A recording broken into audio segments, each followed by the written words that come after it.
मौद वह उस तरह के बीज को ले लें ताकि वह बीज ज़मीन में डालें और एकदम से फसल उग जाए और वह बाज़ार में बिक जाए, लेकिन बावजूद इसके उसकी बिक्री के लिए प्रावधान करने पड़ेंगे।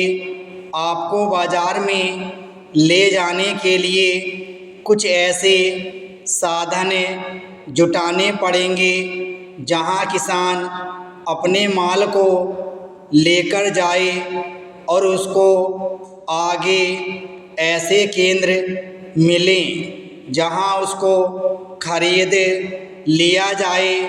ऐसा नहीं कहना पड़े कि उसको केंद्र में जाकर रख दिया और किसान परेशान हैं।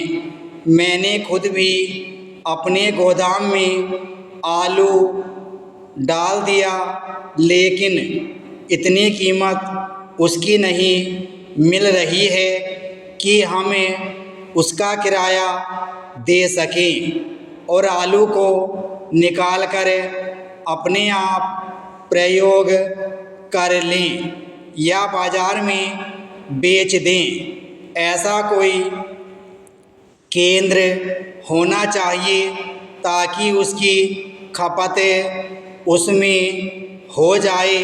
यह सरकार की जिम्मेदारी है कि वह हर किसान की फसल की खरीद की जिम्मेदारी ले और हर किसान को ऐसा आश्वासन दे कि अगर उसकी फसल को किसी तरह से प्राकृतिक आपदा से नुकसान होता है या उसको कीड़ा खा जाता है तो किसान को उसको इतना प्रतिशत मुआवजा मिल जाएगा। महाराष्ट्र में कपास की खेती ज़्यादा होती है और मैं जिस क्षेत्र से आता हूँ वह तट क्षेत्र है। वहाँ पर चावल की खेती ज़्यादा होती है।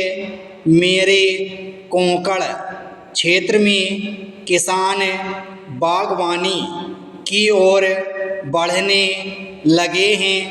मेरे क्षेत्र में आम और काजू की खेती सबसे ज़्यादा होती है। हम अखबारों में पढ़ते रहते हैं कि जो किसान गन्ना पैदा करते हैं उन्होंने गन्ना जला दिया। महाराष्ट्र में गन्ना भी इतना ज़्यादा पैदा होता है कि यदि किसानों को उनके गन्ने का उचित दाम मिल जाए तो अच्छा हो। गन्ना ज़्यादा होने के कारण वहाँ चीनी का उत्पादन भी ज़्यादा होता है। गत वर्षों में महाराष्ट्र में यह मांग होती रही है कि चीनी निर्यात करने का अधिकार राज्य को मिलना चाहिए। यदि राज्य को यह अधिकार मिल जाए तो किसान को उसकी उपज का उचित मूल्य मिल सकता है।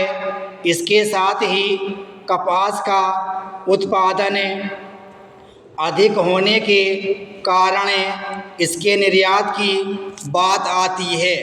कुछ हद तक राज्य को यह अधिकार दिया जाता है, लेकिन आज गोदामों में कपास और चीनी का भंडारण जमा किया हुआ पड़ा है।